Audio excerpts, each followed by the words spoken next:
What's going on, everybody? Mortem here, this time continuing our class overview series for Baldur's Gate 3 with the Wizard, the premier spellcaster of the Forgotten Realms of the D&D worlds, who dedicate their lives to studying and utilizing magic in the various ways it can manifest itself, which ultimately make up their arcane traditions. That said, we're not diving too deep into the math here. We are mostly talking about class mechanics, class fantasy, that kind of thing, and how it relates specifically to Baldur's Gate 3. Though, as a mention, what is currently available in the early access period for Baldur's Gate 3 is 2 of what will ultimately be 8 subclasses, one for each school of magic, so to speak. And while we won't be diving into the nitty-gritty details of each one, I will give you a general overview, explaining how a lot of them work in general, because ultimately we don't know if any of these will be changed or manipulated in some way by Larian for launch to make them more interesting, as might be the case, but Wizard subclasses in particular follow a sort of general outline that makes them relatively easy to predict even in a video game. With that out of the way, I like to kick these videos off talking about the class fantasy of a wizard. Now, in many ways, a lot of the classes in D&D have a lot of really interesting nuance to them that, if you want to put in a little bit of effort, can give you something really unique even for someone of that class, such as where they got their powers, what they've done in life, etc. In the case of a wizard, that is certainly still possible. However, at the end of the day, a wizard is someone with an absolute thirst for knowledge, specifically as it relates to the arcane arts,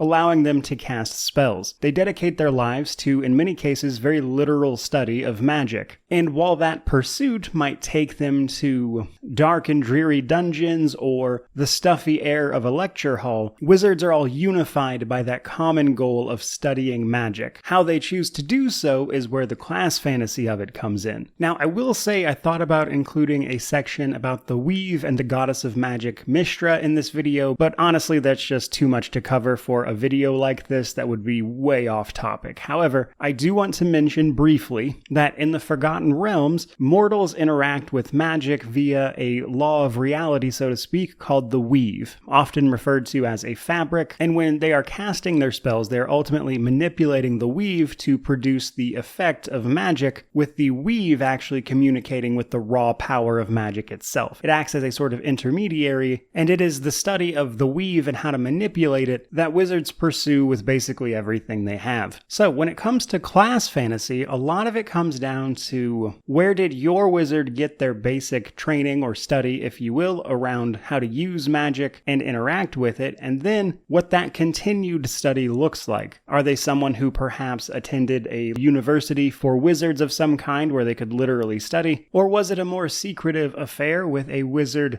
learning in secret how to raise corpses and the like, or maybe simply finding dusty old tomes with spells in them ignited some lust for knowledge in you that set you on the wizard's path. However you decide your character got there, that is ultimately what makes a wizard. Now, how wizards choose to use that power can also vary a great deal. Some people, having learned how to essentially manipulate the forces of the universe, use it in search of nothing short of godhood, while still others simply peddle their services as diviners, or maybe some of them put their magic to work in service to royals or under a military environment where they can wreak havoc on a battlefield. So while the pursuit of knowledge is the thread that connects all wizards together, how they choose to pursue that power and how they found it to begin with are largely where things around the class fantasy can come into play, and how you choose to fill those gaps in is largely up to you. Though in the case of Baldur's Gate 3, having a tadpole in your head granting you all sorts of various powers might be exactly the thing your wizard was looking for. From there, though, I want to move on and talk about some class mechanics, and first we are going to talk some general information. The primary ability score for a wizard is intelligence, since what they do is quite literally study magic. An ability score that represents their capacity to seek out and devour magic is naturally the way to go. After intelligence, you have a little bit of wiggle room depending on exactly what you want to do, but generally constitution or dexterity, which will help you survive a little longer, are great ways to go. Now, when it comes to proficiencies, wizards do not get much. Theirs is a life of study of the arcane, not the martial lessons of the world. They get no armor proficiencies, they've done no training with that at all. And when it comes to weapons, they are only proficient with daggers, darts, slings, quarterstaves, and light crossbows. And even in those cases, there are very few instances where a wizard wouldn't simply be better off casting a cantrip instead of trying to use their actual weapon. And because of this, they are known for a certain degree of frailty, and one of the things about playing a wizard is overcoming that sort of physical frailty, as they are a bit of a glass cannon. Now from there, let's talk about spellcasting. Important to many classes, but none more so than the wizard, wizards will have more spells known and spells available to them than pretty much anyone. And they record all of these in their spellbook. This is representative of the spells you know and everything, and in Baldur's Gate 3 there's not a literal book you need to keep up with, but generally this is referred to as a wizard's spellbook.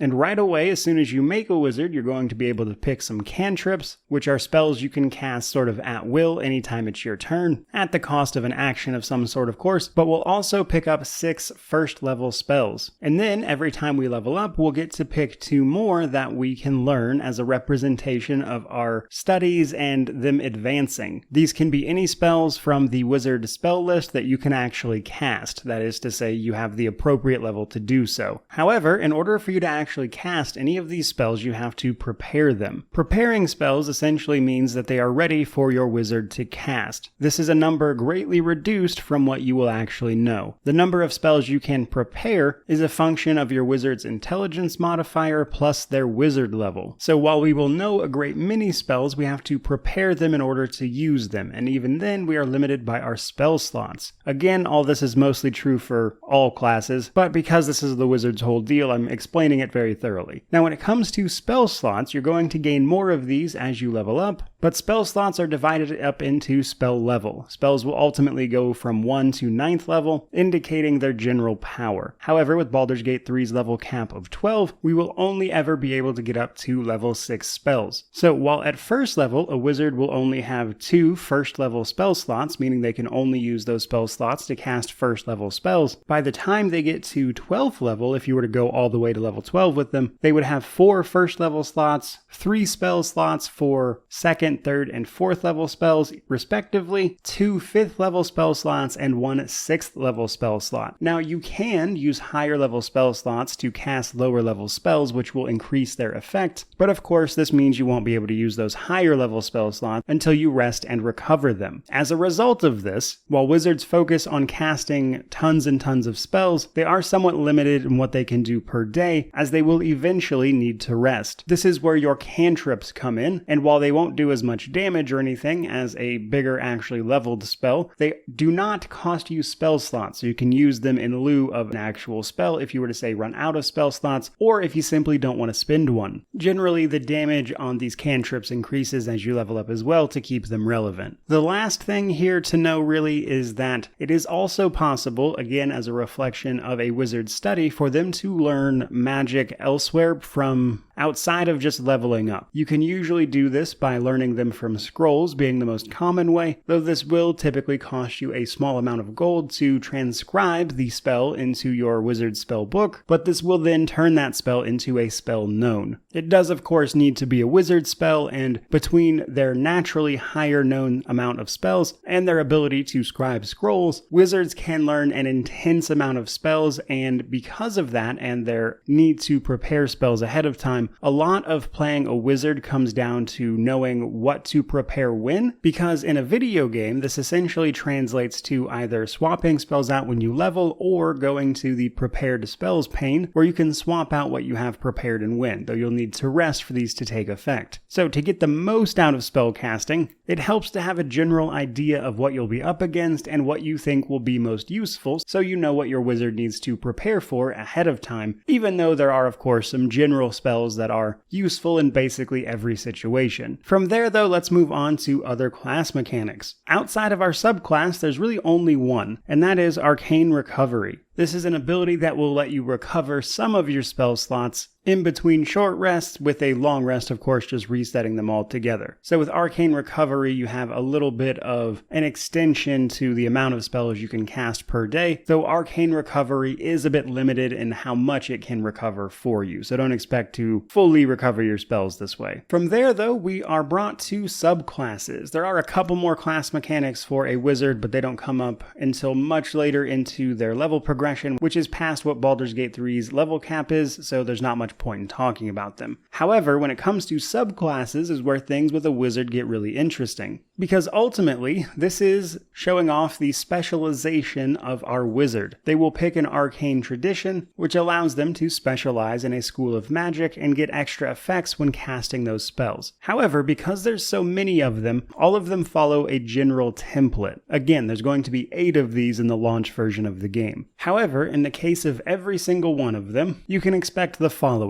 Right away at level 2, when you pick your subclass, you'll get half off the gold cost of scribing scrolls for that school of spell. This just makes it easier to learn spells in your specialization. And then from there, at 2nd, 6th, and 10th level for Baldur's Gate 3, you can expect a class feature of some sort, or an ability beyond just casting spells that typically augments them in some way. And these features are really what are going to set individual wizards apart. So we'll talk about a few of them just so you can get a general idea of what they do. But again, the vast majority of these are not in early access, so what they wind up doing with each might change a little bit. However, we can show off Evocation and Abjuration, which are 2 of the more popular ones to be sure, because Evocation is your standard damaging spell casts. Your fireballs, your lightning spells, that kind of thing. Most of those fall under Evocation. So right at 2nd level, Evocation wizards get the ability to sculpt their spells.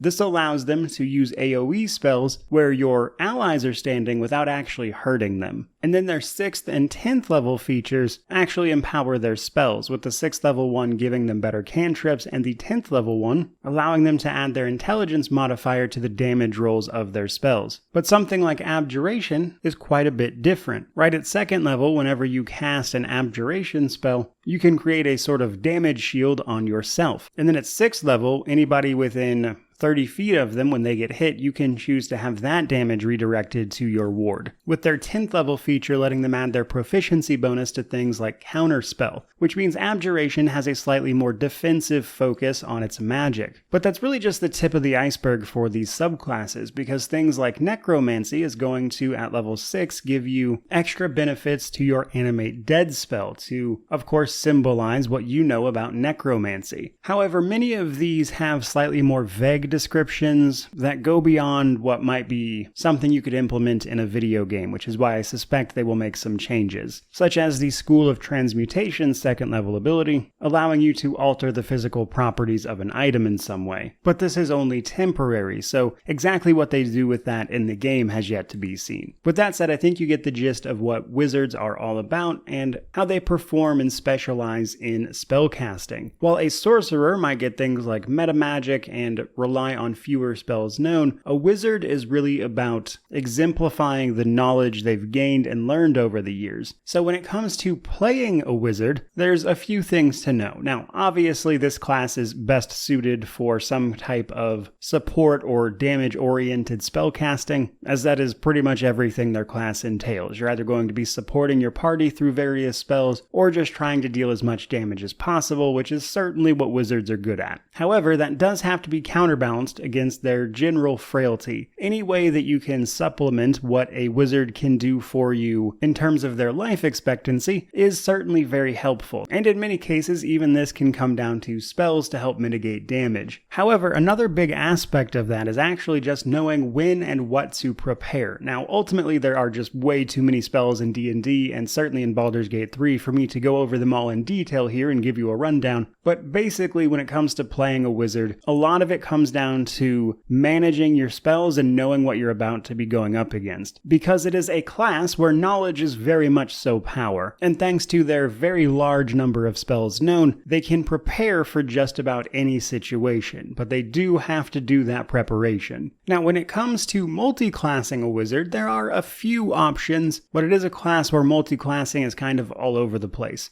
Generally, though, a very common approach here is to simply try to give a wizard more survivability, such as multi-classing them with a fighter for things like heavy armor, and then action surge, which for a wizard is very, very good. There are other forms of this as well, such as paladin, which also gets heavy armor. You can multi-class them with a cleric, which can also have a variety of useful abilities depending on their domain. And while things like that tend to be really helpful with a wizard who's already going to do fantastic damage with their spells, you can still multi-class them with other casters to get interesting effects, such as a sorcerer to get access to the sorcerer's meta magic and the wizard's bigger amount of spells known, which can be a win-win. However, the catch there is that they don't use the same casting stat, with sorcerers using charisma, so that can be a little bit hard to balance, though certainly not impossible. And honestly, with Baldur's Gate 3's removal of the attribute requirement for multi-classing already confirmed, this might be easier than it initially appears, though you do have to weigh any multi-classing with a wizard against what they are losing in terms of their spells. So it can be a bit tricky to balance with this one. With that in mind though, whether you are casting Fireball in every situation as is tradition, or you are raising corpses after many unsavory experiments in a dark laboratory, or perhaps you're simply casting illusions for a simple laugh here and there, wizards are masters of magic, capable of wielding immense power that can be devastating to both enemies and potentially friends alike. So with all of that said, that has been our class overview for the Wizard in Baldur's Gate 3. I certainly hope you enjoyed it. If you did, like, comment, subscribe, all that YouTube jazz. But regardless of any of that, truly, just thank you so much for watching. I really do appreciate it. May you wander in wisdom and have an amazing day.